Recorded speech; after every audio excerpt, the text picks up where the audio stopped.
Hello everyone, welcome to my channel. मेरा नाम है विक्रम गुप्ता। आज के इस वीडियो में स्टार्ट करने जा रहे हैं क्लास 11th का चैप्टर नंबर 7 बाइनोमियल थ्योरम। इससे पहले के चैप्टर्स अगर आपने नहीं देखे हैं तो उसका लिंक आपको नीचे डिस्क्रिप्शन में मिल जाएगा, वहां से आप वो चैप्टर्स देख सकते हैं, वो सारे वीडियोस देख सकते हैं। अगर आपने चैनल को सब्सक्राइब नहीं किया तो प्लीज सब्सक्राइब कर दें। तो चलिए स्टार्ट करते हैं आज का वीडियो।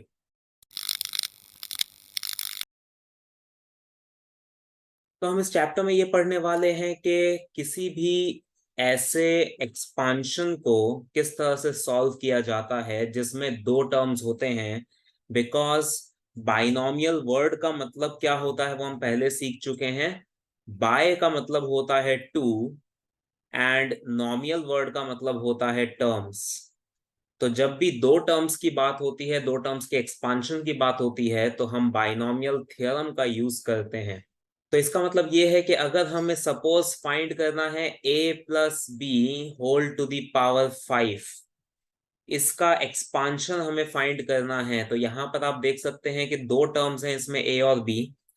तो a प्लस बी पावर 5 का एक्सपांशन करने के लिए हम बाइनोमियल थ्योरम का यूज कर सकते हैं।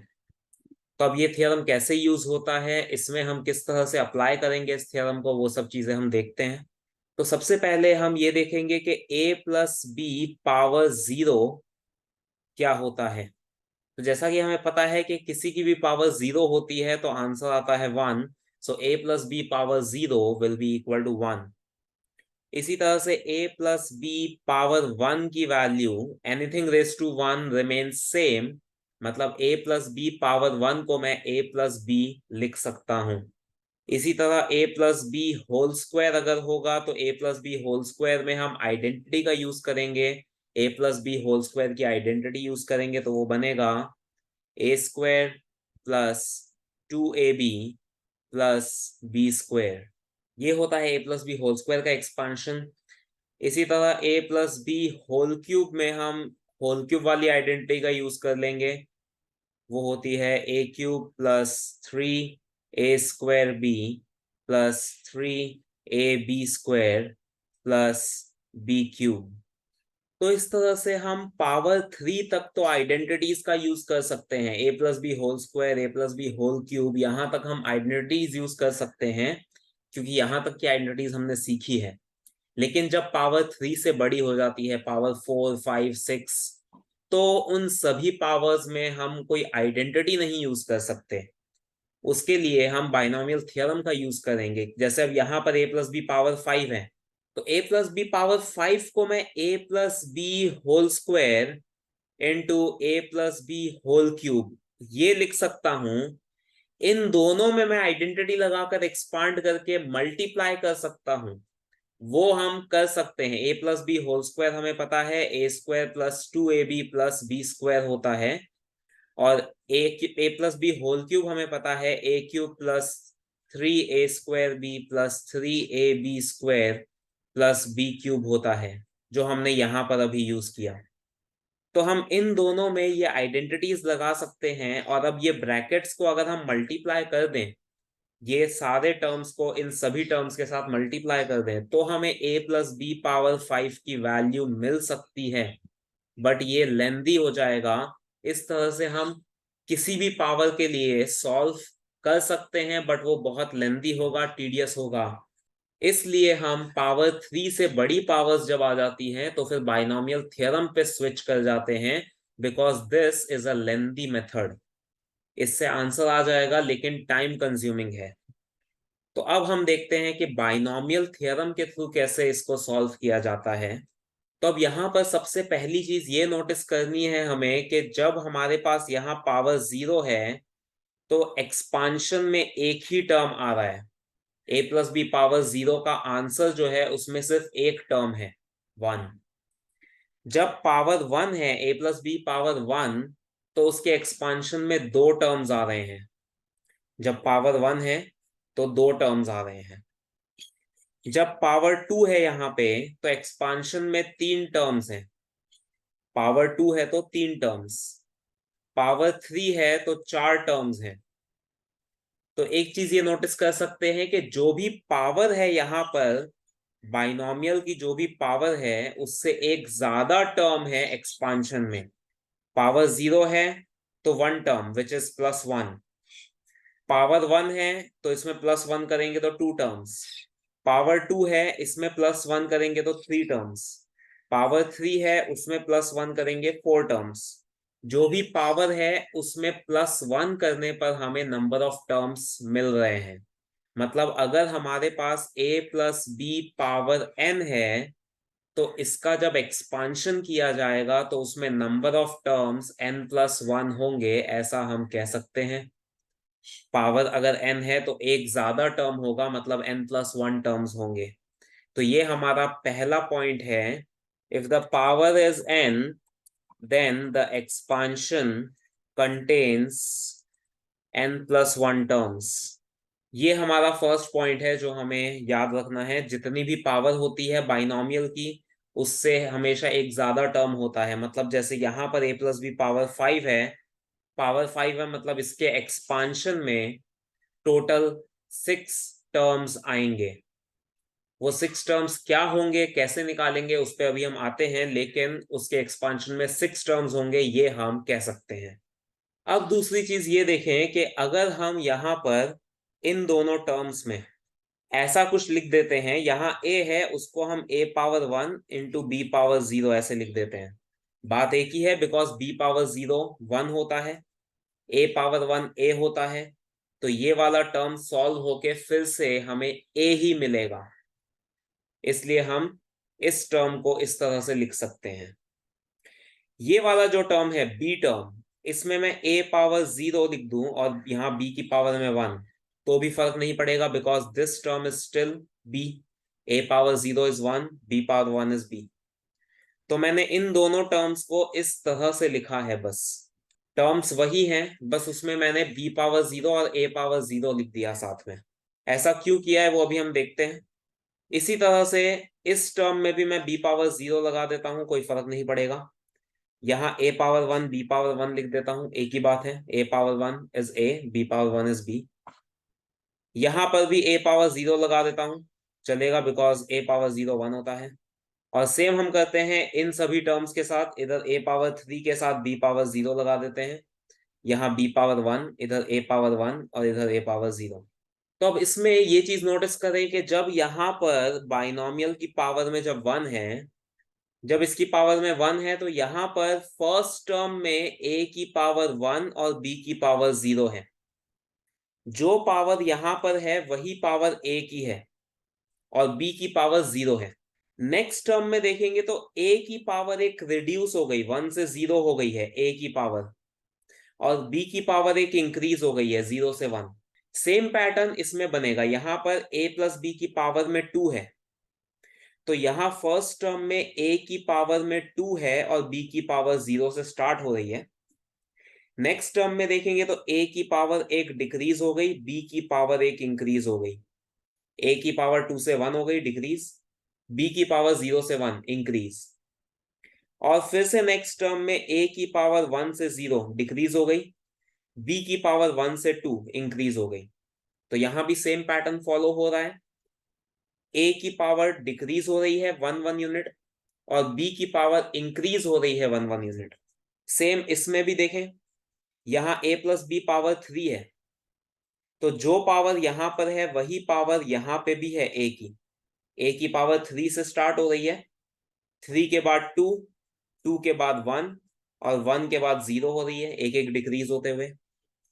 और b की पावर 0 से स्टार्ट हो रही है और वो 0 के बाद 1, 1 के बाद 2 और 2 के बाद 3 इंक्रीज हो रही है एक एक। तो इन सभी में सेम पैटर्न फॉलो हो रहा है कि जो भी बाइनोमियल की पावर है वही पावर है फर्स्ट टर्म में a की, मतलब ये जो फर्स्ट एलिमेंट है हमारा a, उसकी पावर वही है जो यहां पर पावर है, और फिर a की पावर डिक्रीज हो रही है एक एक करके। और जो हमारा सेकेंड एलिमेंट b है उसकी पावर फर्स्ट टर्म में 0 है, हर केस में b की पावर 0 है फर्स्ट टर्म में, और फिर वो एक एक करके इंक्रीज हो रही है, 0 के बाद 1, 1 के बाद 2, 2 के बाद 3, इस तरह से।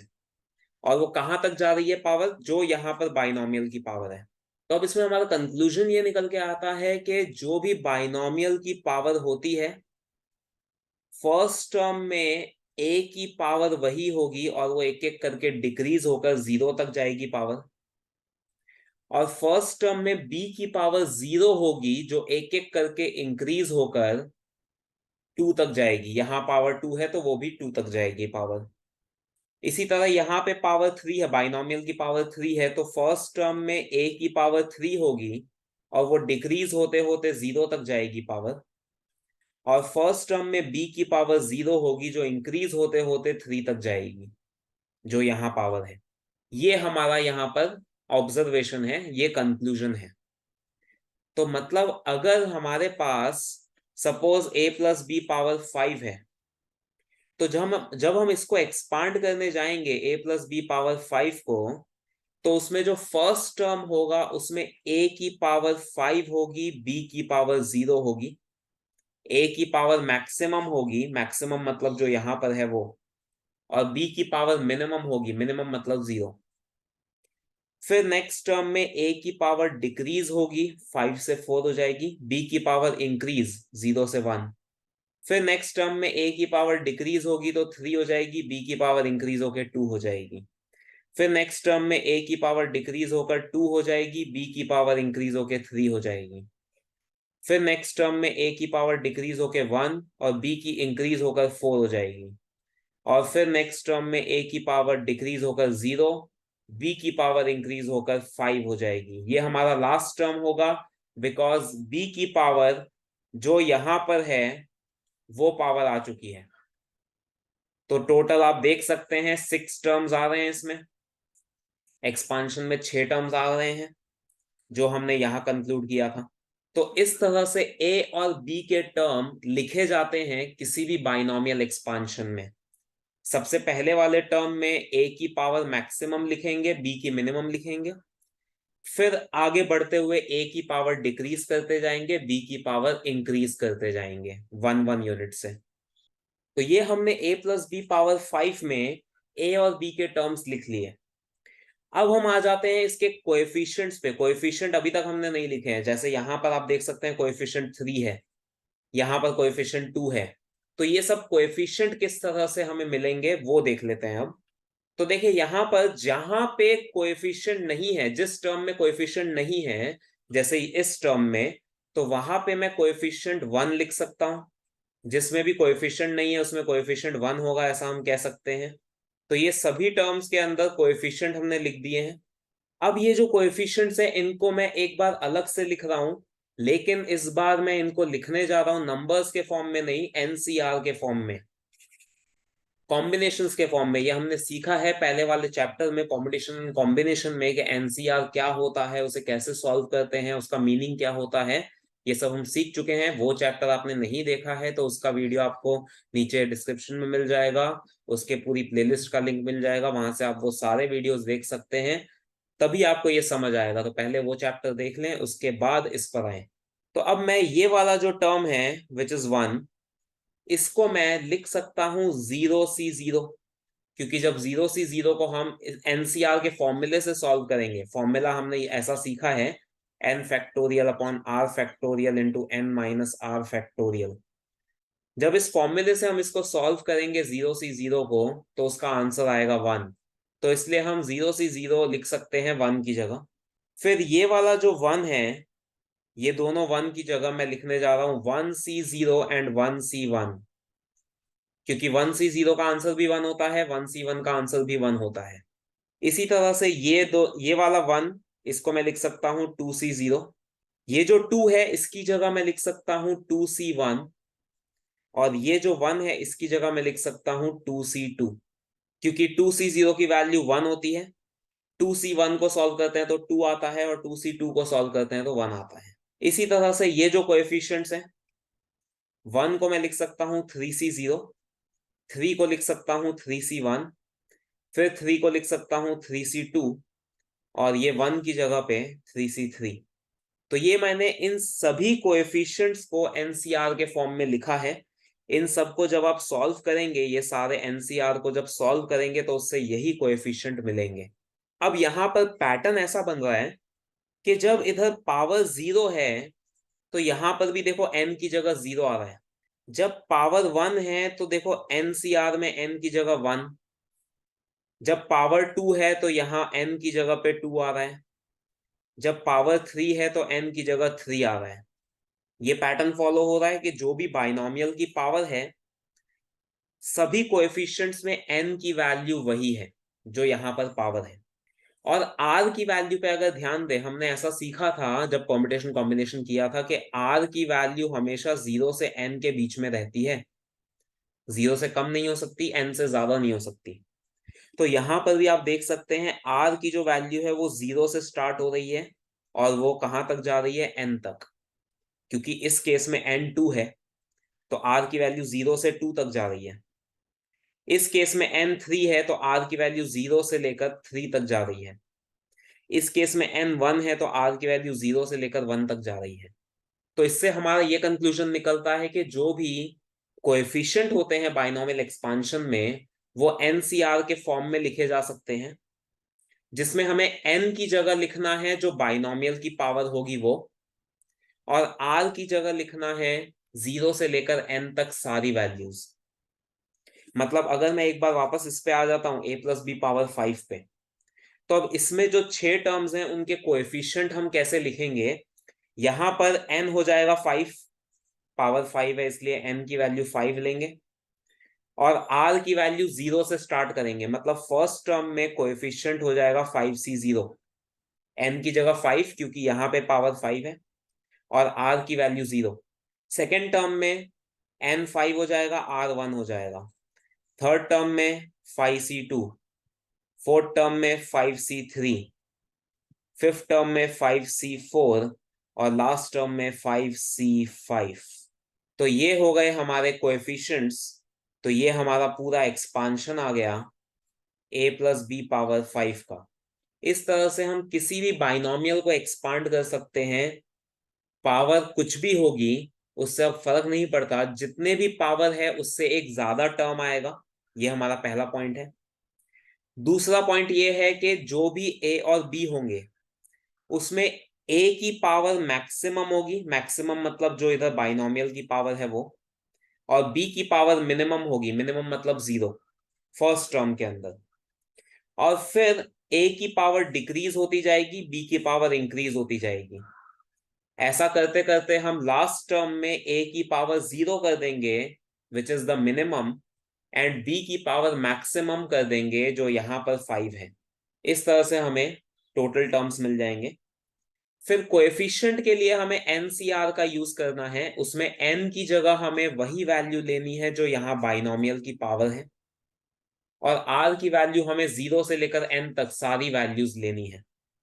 तो हम 0 से लेकर, जैसे इस क्वेश्चन में 0 से लेकर 5 तक सारी वैल्यूज लेंगे r की, तो उससे हमें सारे टर्म्स के कोएफिशिएंट मिल जाएंगे। तो ये हमारा एक्सपांशन हो गया a+b⁵ का। अब इसको हम फर्दर सिंप्लीफाई कर सकते हैं। जैसे अगर हम इसको सिंप्लीफाई करना चाहें तो हम ऐसे लिख सकते हैं, 5c0 की वैल्यू 1 होती है, इस फॉर्मूले से निकाल सकते हैं। a⁵ सेम रहेगा, b⁵ की वैल्यू भी 1 होती है, n⁻0 इज 1। तो ये जो पहला टर्म है उसकी वैल्यू आ गई a⁵। सेकेंड टर्म 5c1 की वैल्यू 5 होती है, a⁴ a होता है, a⁴ होता है, और b⁴1 को b लिख सकते हैं। 5c2 की वैल्यू 10 होती है, a³ और b² सेम रहेंगे। 5c3 की वैल्यू भी 10 होती है, a² और b³ सेम रहेंगे। 5c4 की वैल्यू भी 5 होती है, a⁴1 a हो जाएगा और b⁴ सेम रहेगा। 5c5 1 होता है, a⁴0 भी 1 होता है, तो सिर्फ b⁵ बचेगा। तो ये हमारा एक्सपांशन हो गया a+b⁵ का। अगर आप a+b² और a+b³ को सॉल्व करके फिर मल्टीप्लाई करते हैं, जैसा मैंने स्टार्टिंग में बताया था, तब भी आपको आंसर यही मिलेगा सिंप्लीफाई करने के बाद। लेकिन वो लेंथी मेथड है और टाइम टेकिंग है, इसलिए हम इस बाइनोमियल थ्योरम के थ्रू एक्सपांड करते हैं। तो इसमें किस तरह से करना है वो हमने देख लिया। तो अब मैं ये जो a+b⁴n है इसका फॉर्मूला लिखने जा रहा हूं। यूजिंग बाइनोमियल थ्योरम हम a+b⁴n को कैसे एक्सपांड करते हैं वो मैं लिखने जा रहा हूं। So a plus B power n का एक्सपांशन हम लिख सकते हैं। फर्स्ट टर्म में कोएफिशिएंट हो जाएगा nc0, n की जगह हम वही लेंगे जो यहाँ पावर है, मतलब n। r की जगह हम 0 से स्टार्ट करेंगे, तो फर्स्ट टर्म का कोएफिशिएंट nc0 होगा। a की पावर मैक्सिमम मतलब n होगी, जो यहाँ पावर होती है वही लेते हैं, और b की पावर मिनिमम मतलब 0 होगी। नेक्स्ट टर्म में कोएफिशिएंट nc1 हो जाएगा, r की वैल्यू 1 बढ़ेगी। a की पावर 1 डिक्रीज होगी n-1, b की पावर इंक्रीज होगी 1। फिर नेक्स्ट टर्म में कोएफिशिएंट nc2 हो जाएगा, a की पावर एक और डिक्रीज होगी n-2 हो जाएगी, b की पावर इंक्रीज होके b²। फिर नेक्स्ट टर्म में कोएफिशिएंट nc3 हो जाएगा, a की पावर डिक्रीज होके n-3, b की पावर इंक्रीज होके 3। इसी तरह से ये चलता जाएगा एक्सपांशन, और लास्ट टर्म में r की जगह पे n आ जाएगा। 0 से लेकर n तक होती है r की वैल्यू, तो r की जगह n आ जाएगा, ncn हो जाएगा कोएफिशिएंट। a की पावर कम होते होते मिनिमम आ जाएगी, मतलब 0, और b की पावर बढ़ते बढ़ते मैक्सिमम हो जाएगी, विच इज n। तो ये हमारा पूरा एक्सपांशन आ गया a plus B power n का। ये एक तरह से एक फॉर्मूला हो गया जिसका यूज करके हम किसी भी बाइनोमियल को एक्सपांड कर सकते हैं। तो अब सपोज अगर हमें x प्लस 2 पावर 6 इसका एक्सपांशन करना है, यहाँ पर दो टर्म्स हैं, उसकी पावर है, मतलब हम कह सकते हैं ये बाइनोमियल थ्योरम लगाया जा सकता है इसमें। तो अब हम इस फॉर्मूले का यूज करेंगे। तो सबसे पहले टर्म में कोएफिशिएंट होगा 6c0, n की जगह 6 लेंगे जो यहाँ पावर है, r की जगह 0 लेंगे। फर्स्ट टर्म है हमारा x, तो x की पावर मैक्सिमम, मैक्सिमम मतलब 6, और दूसरा टर्म 2 है, तो 2 की पावर मिनिमम मतलब 0, प्लस नेक्स्ट टर्म में कोएफिशिएंट हो जाएगा 6c1, r की वैल्यू एक इंक्रीज होगी, x की पावर डिक्रीज होके 5, 2 की पावर इंक्रीज होके 1 हो जाएगी। फिर नेक्स्ट टर्म में कोएफिशिएंट 6c2 हो जाएगा, x की पावर डिक्रीज होके 4, 2 की पावर इंक्रीज होके 2 हो जाएगी। फिर नेक्स्ट टर्म में कोएफिशिएंट 6c3 हो जाएगा, x की पावर डिक्रीज होकर 3, और 2 की पावर डिक्रीज होकर 3 हो जाएगी। फिर नेक्स्ट टर्म में कोएफिशिएंट 6c4 हो जाएगा, x की पावर डिक्रीज होके 2 हो जाएगी, 2 की पावर इंक्रीज होके 4 हो जाएगी। फिर नेक्स्ट टर्म में कोएफिशिएंट 6c5 हो जाएगा, x की पावर डिक्रीज होके 1, 2 की पावर इंक्रीज होके 5 हो जाएगी। एंड लास्ट टर्म में कोएफिशिएंट 6c6 हो जाएगा, x की पावर डिक्रीज होके 0 हो जाएगी, और 2 की पावर इंक्रीज होके 6 हो जाएगी। ये हमने इस फॉर्मूले का यूज करके एक्सपांशन कर लिया है, बस इसे सिंप्लीफाई करना है। 6c0 की वैल्यू 1 होती है, एनसीआर के फॉर्मूले से निकाल सकते हैं। 2 पावर 0 की वैल्यू भी 1 होती है, nth पावर 0 इज 1। तो इस टर्म के अंदर सिर्फ एक ही टर्म बच गया, x पावर 6। सेकेंड टर्म में 6c1 6 होता है, x पावर 5 सेम रहेगा, 2 पावर 1 2 होता है। थर्ड टर्म में 6c2 की वैल्यू 15 होती है, x पावर 4 सेम रहेगा, 2 पावर 2 की वैल्यू 4 हो जाएगी। फोर्थ टर्म में 6c3 की वैल्यू 20 होती है, x पावर 3 सेम रहेगा, 2 पावर 3 बन जाएगा 8। नेक्स्ट टर्म में 6c4 की वैल्यू 15 हो जाएगी, x पावर 2 सेम रहेगा, और 2 पावर 4 हो जाएगा 16। फिर नेक्स्ट टर्म में 6c5 की वैल्यू 6 हो जाएगी, x पावर 1 मतलब x हो जाएगा, 2 पावर 5 होता है 32। फिर नेक्स्ट टर्म में 6c6 की वैल्यू 1 होती है, x पावर 0 भी 1 होता है, तो 2 पावर 6 आएगा, विच इज 64। ये हमने सबकी वैल्यू सिंप्लीफाई कर दी। अब इसमें ये x पावर 6 रहेगा, ये 6 इंटू 2 12, x पावर 5 हो जाएगा, 15 into 4 60, x power 4, 20 into 8 160, x power 3, 15 into 16 240, x power 2, 6 into 32 192, x, और लास्ट टर्म है 64। तो ये आ गया x प्लस 2 पावर 6 का एक्सपांशन। इसमें आप देख सकते हैं टोटल 7 टर्म्स हैं, विच इज 1 more than 6, मतलब n+1 टर्म्स हुए। तो इस तरह से हम पूरा एक्सपांशन निकाल सकते हैं किसी भी बाइनोमियल का। तो आज के वीडियो में बस इतना ही। आज हमने बाइनोमियल थ्योरम सीखा है, उसका एक्सपांशन कैसे किया जाता है वो सीखा है। नेक्स्ट वीडियो में हम इसके आगे का कॉन्सेप्ट करेंगे और फिर हम कुछ क्वेश्चंस देखेंगे। अगर ये वीडियो आपको पसंद आए तो इसे लाइक और शेयर करें और चैनल को सब्सक्राइब करें। Thank you.